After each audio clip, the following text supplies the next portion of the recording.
மிக சிறப்பாக இருக்கும். எண்ணங்கள் இவர்களுக்கு பளிச்சிடும். அதே நேரத்தில் வேலையில் அல்லது மாமன் உறவில் மிக மகத்தான ஒரு பலனை இவர்கள் அனுபவிப்பார்கள்.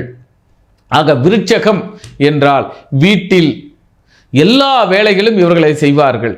அதே நேரத்தில் மன அமைதியாக ஓரிடத்தில் இறையினுடைய சித்தாந்தத்தை உணர்வார்கள். இறைவனை நேரிலே காண்பார்கள் அல்லது இறந்தவர்களை தங்களுடைய வழிபாட்டில் மூலம் அவர்களோடு பேசுவார்கள். ஆக மன மகிழ்ச்சிக்கும் மந்திர சித்துக்களுக்கும் அல்லது சித்தர்கள் அனுகிரகங்கள் மிக அற்புதமாக விருச்சக ராசிக்கு கிடைக்கும். இன்னொரு செயலில் சொன்னோம்னா, கல்யாணம் ஆகி இவ்வளவு நாள் கரு உண்டாகாமல் இருப்பவர்களுக்கு இந்த மாதம் கரு உண்டாகும். அது இயற்கையாகவும் இருக்கும் அல்லது செயற்கையாகவும் இருக்கும். ஆக கருவும் உருவாகும். நம்மளுடைய வருமானமும் ஒரு இடத்தில் சேமிப்ப செலவு செய்வோம் அல்லது சேமிப்பாக செலவினை ஏற்படுத்தி ஒரு அமௌண்ட்டை லாக் பண்ணி வச்சிருப்போம்.